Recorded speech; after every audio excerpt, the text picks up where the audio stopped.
무엇이 최고의 조직을 만드는가 한근태 씨가 쓴 책이 있습니다. 요즘처럼 힘든 세상 속에서 어떻게 성공하는 기업이 될 수 있는가 그 방법에 대해 기술한 책입니다. 기업의 가치와 사명이 라이프 스타일이 되는 것이 중요함을 강조합니다. 라이프 스타일 하니까 제가 어디서 많이 듣던 단어예요. 우리 위희 목사님께서 셀 강의하시면 셀은 라이프 스타일이다, 이 생각이 나가지고 책을 더 집중해서 읽어봤습니다.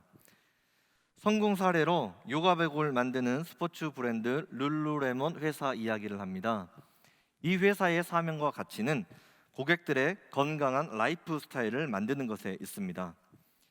이것을 위해서 직원들이 직접 요가복을 입고 고객들과 운동을 함께 합니다. 같이 운동을 하면서 장점, 단점, 또 개선해야 할 점들이 무엇인지를 찾아내는 것이죠. 그렇게 회사 동료들과 만나면 그 고객들과 있었던 이야기들을 나눕니다. 어떤 부분이 좋았고 우리 제품이 무엇을 개선해야 할지 함께 아이디어를 나눕니다. 그렇게 개선된 제품을 들고 직접 매장에 나가서 제품 홍보를 합니다. 고객들이 그 매장에 가보면 다른 곳에서는 들어보지 못한 이 생생한 이야기를 듣게 되니까 신선하게 다가옵니다. 손님이 또 다른 손님을 데리고 매장에 찾아옵니다. 이렇게 해서 2017년부터 2019년까지 2년 동안 매출이 무려 40.6%나 급성장하게 됩니다. 현재는 제품군을 확대해서 종합 스포츠 브랜드로 나가고 있다고 합니다. 회사가 성장하니까 열심히 일했던 직원들도 함께 성장하게 되어 직원들의 삶이 건강한 라이프 스타일이 되면서 성공의 열매도 누리게 되었습니다. 이 책을 보는데 교회의 성장의 원리가 그대로 보이는 거예요. 사도행전 2장 47절, 하나님을 찬미하며 또 온 백성에게 칭송을 받으니 주께서 구원받는 사람을 날마다 더하게 하시니라. 교회에 모여서 하나님의 영광을 찬양합니다. 함께 받은 은혜를 나누면서 서로를 격려해줘요. 더 위대한 예배, 더 영광스러운 사역을 하기 위해 어떻게 할 것인지 아이디어를 나눕니다. 또 VIP에게 찾아가서 하나님이 얼마나 귀하신 분이신지, 우리 교회가 얼마나 행복한 교회인지 막 나누는 것이죠. 우리 위임 목사님께서 교단 총회장으로 또 한교총 대표 회장으로 울진 사랑의 집짓기 이런 일들을 통해서 얼마나 선한 영향력들을 우리 한국 사회에 지금 던져주고 있습니까? 이 일들을 막 자랑하는 거예요. 이런 감동 안에서 하나님이 날마다 구원 얻는 사람을 더하게 그들을 보내주셔서 교회가 부흥하는 것이죠. 교회가 부흥하면 내가 부흥의 은혜를 누리게 됩니다. 교회와 나는 서로 연결되어 있어요. 한 몸입니다. 교회가 부흥하는 것이 곧 내가 부흥하고 가정의 부흥이 되고 나라의 부흥이 됩니다. 이러한 영적인 비밀을 알고 위기 속에 교회를 일으켜 세우는 사람이 있습니다. 바로 오늘 본문에 등장하는 느헤미야입니다. 느헤미야는 페르시아 왕궁에서 아닥사스다 왕의 술 맡은 관원으로 일하고 있었습니다. 당시에는 왕이 독살당할 위험이 있기 때문에 왕이 가장 신임하는 사람에게 왕이 마실 술을 관리하게 했습니다. 느헤미야는 왕의 신임을 받으며 고위직이 되어서 매우 성공한 삶을 살고 있습니다. 그런데 이때 느헤미야에게 예루살렘 성문이 불타고 성벽이 허물어졌다는 소식이 들립니다. 이때 느헤미야가 보인 반응이 놀라운데요. 느헤미야 1장 4절, 내가 이 말을 듣고 앉아서 울고 수일 동안 슬퍼하며 하늘의 하나님 앞에 금식하며 기도하여. 저는 좀 이해하기 어려운 장면인데요. 같은 동족이 어려움을 당하고 있으니까 안 됐다, 힘들겠다, 이렇게 잠깐 걱정하는 것까지는 이해가 됩니다. 그런데 하루도 아니고 수일 동안 슬퍼하고 금식하며 예루살렘 회복을 위해 기도를 했다? 저는 공감하기 어려웠어요. 느헤미야가 지금 고위 관직이 되어서 왕궁에서 해야 할 일이 산더미입니다. 왕이 마시는 술에 독이 들어가면 왕이 죽기 전에 자신이 먼저 죽게 되는 거죠. 다른 곳에 신경을 쓸 여력이 없어요. 생각을 분산시키면 책임질 수 없는 엄청난, 돌이킬 수 없는 그 책임을 감당해야 된다는 거죠. 이렇게 막중한 일을 맡고 있는데 어떻게 수일 동안 슬퍼하면서 예루살렘 회복을 위해 기도할 수 있단 말입니까? 예루살렘 성전이 무너진 게 왜 그렇게 슬픈 일이죠? 성벽이 세워지지 못한 게 느헤미야랑 도대체 무슨 상관이 있단 말입니까? 예루살렘 성전은 단순한 건물이 아닙니다. 예루살렘의 성전은 하나님의 임재를 상징합니다. 나는 너희의 하나님이 되고 너희는 나의 백성이 되었다. 이 하나님의 약속을 상징하는 장소가 예루살렘 성전이에요. 이러한 예루살렘 성전이 파괴되었다는 것은 하나님과 이스라엘 사이에 그 약속이 깨져버렸다는 것을 의미합니다. 나와 하나님과의 관계가 깨졌다는 것이에요. 느헤미야는 지금 성공한 인생을 살고 있지만 하나님과의 관계가 무너지면 아무 소용이 없습니다. 권력이, 돈이, 물질이 나를 지켜주는 것들이 아니에요. 하나님이 지켜주시지 않으면 바람에 흩날리는 곁처럼 순식간에 사라져버립니다. 바벨론 70년 포로 생활을 마친 유다 백성들, 예루살렘에 돌아와서 성전을 건축합니다. 그런데 폐허로 변해버린 그 나라를 일으켜 세운다는 일이 여간 힘든 일이 아니에요. 먹고 사는 문제가 너무 어려웠고 당장 가족들과 함께 잠을 자야 되는 그런 집도 없는 상황입니다. 이 현실의 무게가 너무 무겁다 보니까 성전 공사를 시작하고 나서 공사가 중단되는데 무려 18년 동안이나 공사가 중단됩니다. 이때 하나님이 학개 1장 11절을 통해 말씀하십니다. 내가 이 땅과 산과 곡물과 새 포도주와 기름과 땅의 모든 소산과 사람과 가축과 손으로 수고하는 모든 일에 한재를 들게 하였느니라. 하나님이 직접 모든 열매를 막아버립니다. 농사를 짓는데 흉년이 들어요. 수고하고 애를 쓰는데 거둘 것이 없습니다. 현실이 고단해서 성전을 짓지 못하는 것이 아니었어요. 성전을 짓지 않았기 때문에 어려운 상황이 닥쳤습니다. 이 시대의 위기는 무엇입니까? 교회의 명예가 땅에 실추되었지만 내 자식, 내 사업장, 나의 성공을 열망하고 살아가는 것이 위기입니다. 교회가 무너지고 예배가 무너지고 기도가 무너지고 복음의 열정이 식어버렸기 때문에 수고하고 애를 쓰지만 거둘 것이 없는 허망한 인생이 되었다는 것입니다. 그러면 이런 위기를 어떻게 극복할 수 있습니까? 학개 2장 19절, 곡식 종자가 아직도 창고에 있느냐? 포도나무, 무화과나무, 석류나무, 감람나무의 열매가 맺지 못하였느니라. 그러나 오늘부터는 내가 너희에게 복을 주리라. 오늘이 언제냐면 성전 공사가 시작되는 그 날부터 하나님이 복을 주신다는 말씀입니다. 주님의 몸된 교회를 일으켜 세우는 것이 우선이에요. 말씀이 회복되고 신앙이 회복되고 믿음이 회복되는 그 순간부터 내 인생은 복이 됩니다. 하나님 은혜 속에 주전 516년에 예루살렘 성전이 다시 완공됩니다. 그런데 성전을 지켜줄 성벽이 없어요. 무너져버린 성벽 사이로 이방 민족들이 다시 공격합니다. 어렵게 세운 예루살렘 성문이 다시 불타버리고 백성들의 신앙이 막 흔들리고 있어요. 이대로 시간이 조금만 더 지나면 성전은 또다시 무너집니다. 성전이 무너져버리면 희망이 없어요. 나라가 망합니다. 가정이 망합니다. 자녀들이 망합니다. 수고하고 애를 쓰지만 거둘 것 없는 허망한 인생이 되어버려요. 이 소식을 느헤미야가 들었던 거예요. 그래서 그는 수일 동안 슬퍼하고 근심하면서 하나님께 기도합니다. 하나님 어찌해야 됩니까? 예루살렘 성문이 불타서 예배가 무너져 버렸습니다. 성벽이 허물어졌어. 그 성전을 지킬 힘이 없습니다. 무너진 성벽과 함께 가정이 무너지고 건강이 무너지고 사회가 무너지고 경제가 무너지고 고통으로 얼룩진 인생이 되어버렸습니다. 하나님 어찌합니까? 하나님 어찌합니까? 우리가 이 시대에 아파해야 할 제목이 있다면 주님의 몸된 교회를 다시 일으켜 세우는 것입니다.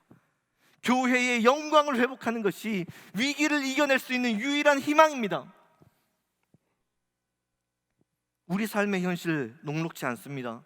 치솟는 금리, 불안한 경제, 흔들리는 정치, 예상치 못했던 태풍의 피해, 코로나 바이러스, 당장 눈앞에 해결해야 할 일들이 산더미예요. 그러나 느헤미야는 두려움 속에 있는 유다 백성들에게 믿음으로 선포합니다. 너희는 그들을 두려워하지 말고 지극히 크시고 두려우신 주를 기억하고 너희 형제와 자녀와 아내와 집을 위하여 싸우라. 형제와 아내와 자녀와 집을 지키기 위해서 성벽을 재건하고 성전을 지키라는 것입니다. 영적으로 무너진 성벽을 재건하고 교회를 지켜야 합니다. 이것이 자녀를 지키고 가정을 지키고 교회를 지키고 나라를 지키는 일입니다. 가정이 무너졌습니까? 경제가 무너졌습니까? 낙심하고 넘어져 있습니까? 교회를 지키는 성벽을 다시 이렇게 세워야 됩니다. 말씀의 성벽, 기도의 성벽, 예배의 성벽, 섬김의 성벽, 봉사의 성벽, 전도의 성벽을 세우는 것이 유일한 희망입니다. 하나님은 우리를 세상의 빛과 소금으로 부르셨습니다. 어둠으로 물든 세상 가운데 복음의 빛을 비추어야 될 이 사명이 있어요. 낙심하고 절망한 사람들에게 복음으로 살맛 나는 인생이 되도록 그들을 일으켜 세우는 영적인 소금의 사역이 있다는 것입니다. 느헤미야가 이 거룩한 사역을 위해 하나님께 기도할 때 크고 놀라우신 하나님이 위대한 기적을 펼치십니다. 페르시아의 황제 아닥사스다 왕이 직접 왕의 조서를 내립니다. 성벽 재건과 관련된 모든 후원을 약속합니다. 뿐만 아니라 왕의 군대를 직접 보내서 느헤미야를 지켜줍니다. 느헤미야에게 왕의 권세가 있었던 것처럼 우리에게는 하나님 자녀된 권세가 있어요. 기도의 권세, 말씀의 권세, 복음의 권세가 있습니다. 우리가 바로 이 위기의 시대 하나님이 이 땅에 심어놓으신 영적인 느헤미야입니다. 우리의 기도를 통해 교회의 영광은 회복되고 믿음의 성벽은 견고해집니다. 우리를 통해 위기의 시대에 하나님이 부어주시는 놀라운 부흥의 역사는 펼쳐집니다. 그런데 우리가 기억해야 할 것이 한 가지 있습니다. 사탄이 교회가 세워지지 못하도록 공격한다는 것이죠. 본문 1절, 산발랏이 우리가 성을 건축한다 함을 듣고 크게 분하여 유다 사람들을 비웃으며, 우리가 보는 한글 성경에는 나오지 않지만 원문을 보면 와헤히 카쉐르라는 표현이 나옵니다. 그리고 이런 일들이 발생했다 하면서 4장이 시작됩니다. 느헤미야 3장을 보면 먼저 불탄 양문을 건축합니다. 또 구역별로 정확하게 사람을 나누어서 성벽을 재건합니다. 예배가 회복되고 성벽이 재건되고 있을 때 사탄의 공격이 시작되었다라고 하는 것이죠. 우리가 믿음의 선한 싸움을 하려고 하면 반드시 영적인 방해가 있습니다. 공격이 있어요. 그러나 두려워할 것이, 걱정할 필요가 없습니다. 오늘 본문을 보면 이 산발락과 도비야를 통해서 우리를 공격하는 사탄의 공격 전략이 무엇인지 하나님이 다 알려주십니다. 그리고 느헤미야가 어떻게 승리했는지 승리의 비결까지 알려주십니다. 하나님이 승리하셨습니다. 우리는 승리가 보장된 영적인 싸움을 합니다. 그러니 두려워하지 마십시오. 염려하지 마십시오. 하나님이 우리와 함께 하십니다. 교회를 무너뜨리는 사탄의 첫 번째 공격은 주도권을 빼앗으라입니다. 한 번 더 본문 1절을 보면 산발랏이 우리가 성을 건축한다 함을 듣고 크게 분하여, 산발랏은 성벽 재건 소식을 듣자마자 아주 크게 분노합니다. 왜 이렇게 분노했을까요? 산발랏은 사마리아의 총독입니다. 자신의 정치 권력을 가지고 예루살렘에 영향력을 행사하고 있었어요. 그런데 성벽이 재건되고 나면 영향력을 행사하기 어려워집니다. 자신의 정치적인 입지는 줄어들고 기득권 세력은 약해집니다. 결국 수입에 문제가 생긴다는 것이죠. 그래서 분노하고 성벽 공사를 막습니다. 권력의 주도권을 쥐고 수익을 지키고 여전히 영향력을 행사하겠다는 것이죠. 교회에서도 이 영적인 주도권을 내려놓는 일들이 중요합니다. 이 열정적인 성공 뒤에 감추어져 있는 인간의 추한 욕심이 있거든요. 제가 목회를 배우면서 우리 위임 목사님께 가끔 칭찬을 받을 때가 있습니다. 근데 그 칭찬 한번 받으면 마음이 엄청 위로가 돼요. 하루 종일 행복합니다. 근데 힘을 내면서도 제가 마음속으로 어떤 생각하는 줄 아세요? 내가 이 정도 하는 사람이야. 이 정도 하면 어디를 가든지 교회 부흥 못 시키겠나? 제가 이런 생각을 하려고 해서 하는 건 아니에요. 근데 하나님의 영광이 나타나는 순간에 제가 잠깐만 한눈을 팔아버리면 내 의가 나온다는 것이죠. 누가 좀 나를 알아줬으면 좋겠어요. 누가 좀 나를 높여줬으면 좋겠어요. 설교하고 나서 이현일 목사님 은혜 받았습니다. 그러면 하루 종일 행복합니다. 아, 역시 탁월한 영성. 그런데 요즘은 은혜 받았다는 소리를 잘 못 들어요. 그러면 또 힘이 쭉 빠집니다. 그러면 기도하고 영성을 다듬고 제 설교를 되돌아보면 되거든요. 이 위기를 오히려 영적인 지렛대로 삼아가지고 더 위대한 설교가 되도록 기도하고 준비하면 됩니다. 그런데 자꾸만 남을 탓하고 싶어요. 은혜 못 받는 여러분한테 마음에 그 문제가 있다는 것이죠. 문제는 나한테 있는데 자꾸만 다른 사람들을 탓하는 거예요. 원망할 사람이 없으니까 제가 미안하지만 아내한테 화를 내버립니다. 당신은 남편이 설교를 했는데 은혜 받았단 말도 안 해? 힘을 주고 격려를 줘야지 뭐 하는 거야? 사탄이 빼앗으려고 하는 영적인 주도권들이 이런 것들입니다. 내 이름이 높아져야 돼요. 누군가 내 존재감을 이렇게 세워줘야 됩니다. 교회가 나를 중심으로 돌아가야 된다는 것이죠. 여기에 마음을 빼앗기면 망하는 겁니다. 나를 높이려고 하고 내 존재감을 드러내려고 하면 그동안 내가 수고하고 쌓아왔던 모든 것이 한순간에 무너져 버려요.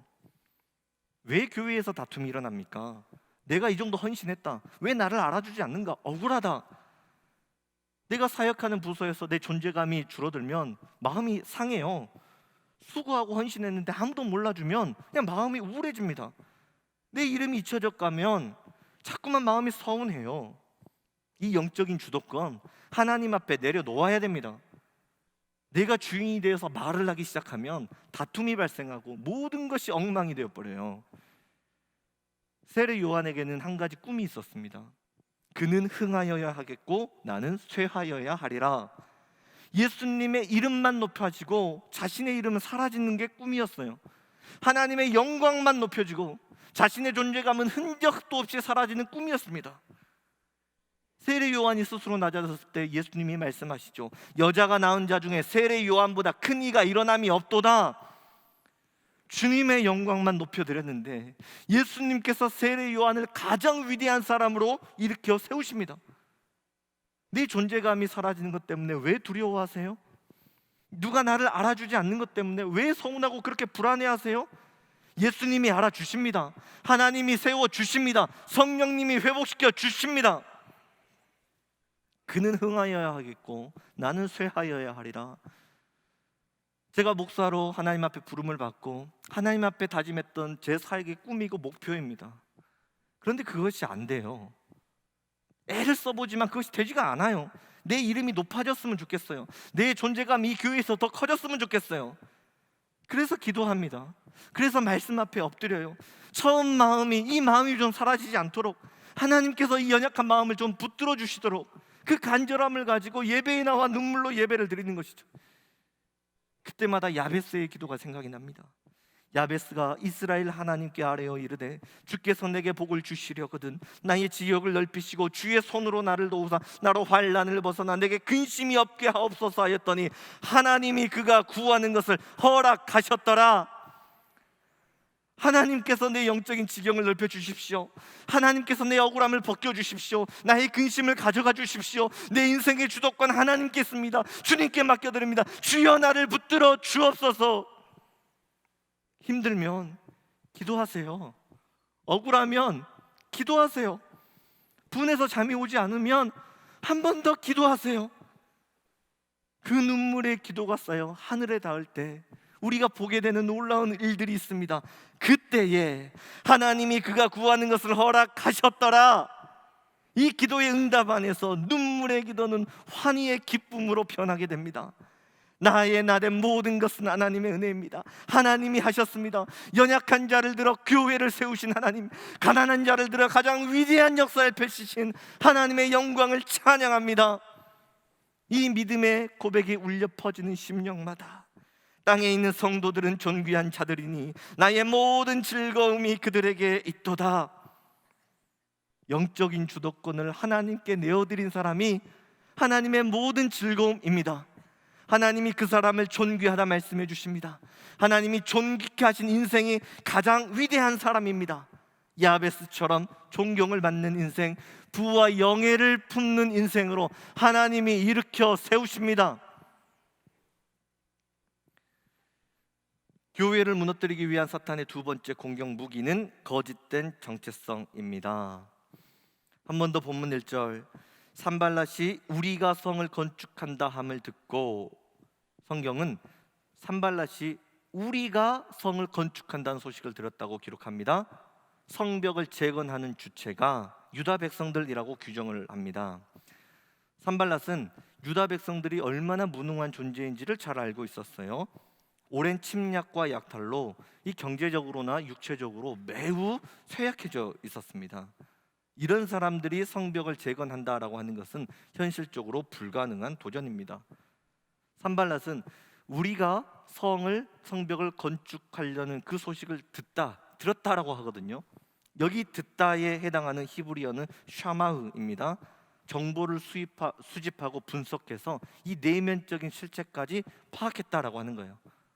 이런 데이터를 바탕으로 공격할 무기를 세우는데, 이 거짓된 정체성을 심어줘서 스스로 낙심하고 포기하도록 만드는 공격 전략을 세웁니다. 이 모든 준비가 마쳐지자 산발랏이 본문 2절을 통해 공격을 시작합니다. 자기 형제들과 사마리아 군대 앞에서 일러 말하되, 이 미약한 유다 사람들이 하는 일이 무엇인가? 유다 백성들의 정체성을 미약한 유다 사람들이라고 말합니다. 미약한에 해당하는 원어는 하멜라림이에요. 이 단어는 나무가 수분을 공급받지 못해서 완전히 메말라버린 상태를 의미합니다. 미약한 유다 사람들이라는 말은 메말라버린 나무처럼 모든 힘과 능력이 다 빠져버려서 아무짝에도 쓸모없는 형편없는 사람이라는 뜻이에요. 이것이 너희의 정체성이라는 것입니다. 우리가 얼마나 연약한 사람입니까? 기도를 많이 해도요, 상대방의 말 한마디에 마음이 무너져요. 성령 충만 받아도요, 차갑게 쳐다보는 눈빛, 그 눈빛 하나의 은혜를 다 잃어버립니다. 내 신앙도 지키지 못하는데 내가 어떻게 교회를 지킬 수 있다는 말입니까? 이렇게 부족하고 연약한 사람들이 모인 공동체가 교회예요. 그러니 교회에 얼마나 많은 어려움들, 문제들이 발생하겠습니까? 천재적인 화가로 알려진 파블로 피카소가 있습니다. 그의 작품 중에 황소머리라고 하는 작품이 있는데요, 이 작품에는 독특한 사연이 있습니다. 어느 날 피카소가 길을 가는데 길가에 낡은 자전거가 하나 버려져 있어요. 그 자전거를 가져다가 안장과 핸들을 분해합니다. 자전거 안장을 거꾸로 뒤집어서 거기다 청동을 발라보니까 황소 얼굴처럼 보여요. 그 위에 자전거 핸들을 거꾸로 붙여보니까 이게 황소의 뿔처럼 보입니다. 그래서 이렇게 완성된 조형물에 피카소가 황소머리라고 하는 이름을 붙이고 의미를 부여합니다. 그러자 이 작품이 1993년 런던 경매시장에서 293억에 낙찰됩니다. 길에 버려진 자전거였어요. 그런데 피카소가 다듬고 의미를 부여하고 이름을 붙이니 293억이라고 하는 엄청난 작품이 되었습니다. 누구의 손에 다듬어지느냐에 따라서 존재의 가치가 달라집니다. 그리스도인은 하나님의 손에서 새롭게 다듬어진 사람이에요. 예수 십자가 보혈 안에서 우리의 존재가 달라졌습니다. 더 이상 길가에 버려져 있는 낡은 자전거와 같은 인생이 아니에요.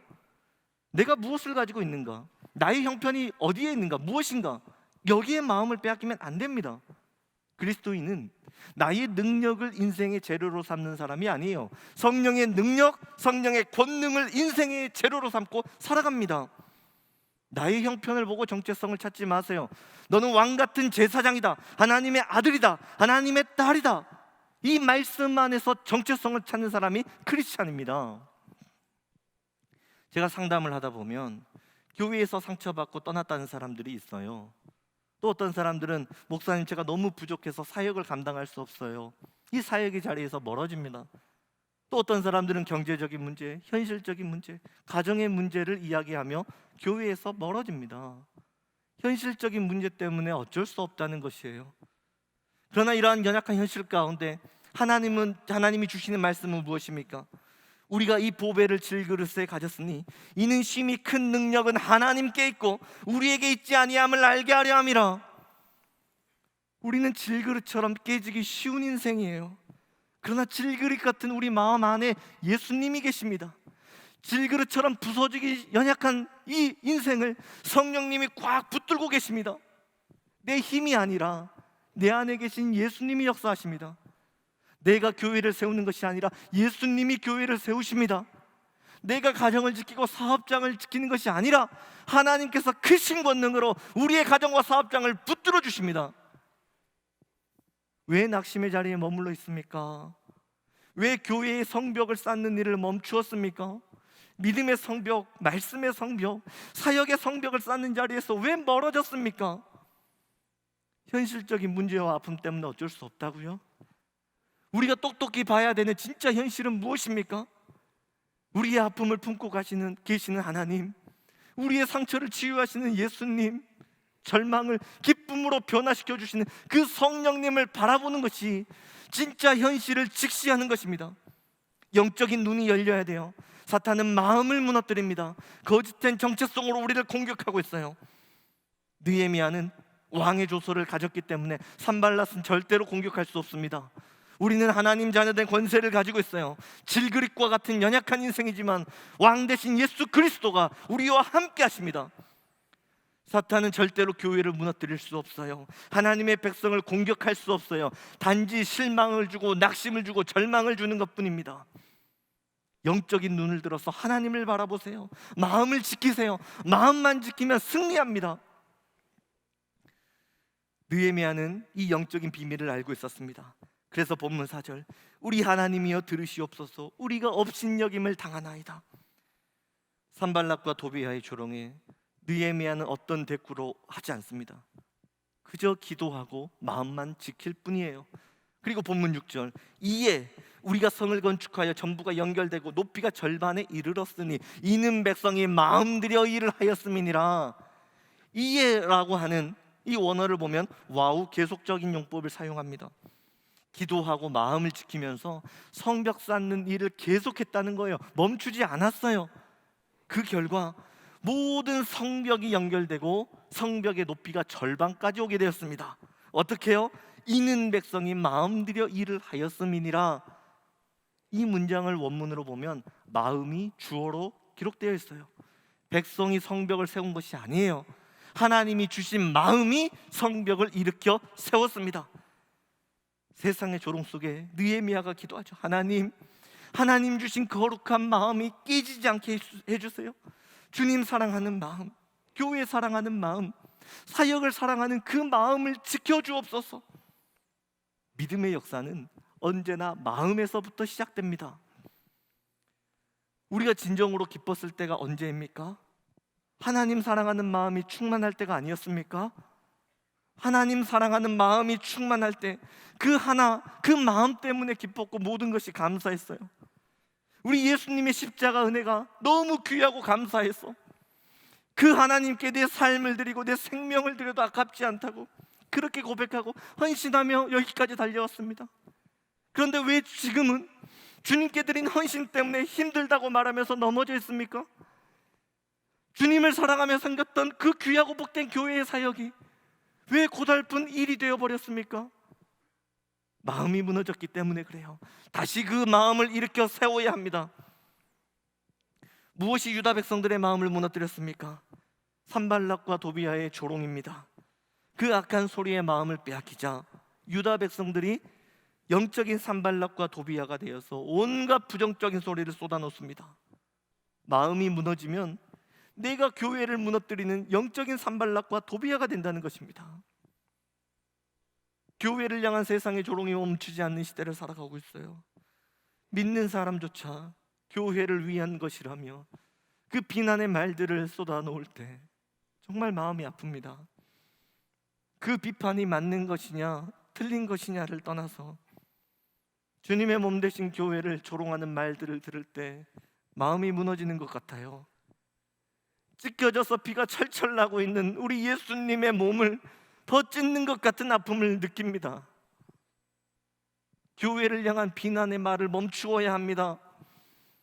비난의 말을 하는 당신 역시 교회이기 때문에 그래요.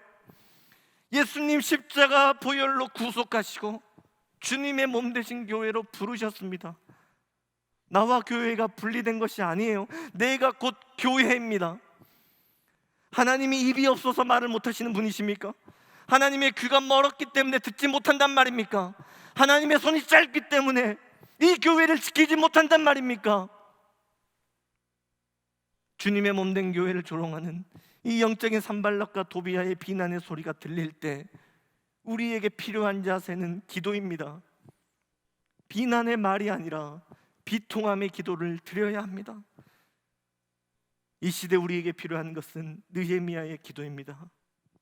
느헤미야는 위기 속에 하나님께 기도를 드리고 하나님은 느헤미야의 마음을 꽉 붙잡아 주십니다. 하나님이 지켜주신 마음, 그 마음이 52일 만에 성벽을 완공하는 역사가 됩니다. 탤런트 진태현, 박시은 부부가 출산 20일을 앞두고 유산을 했다는 매우 안타까운 소식을 들었습니다.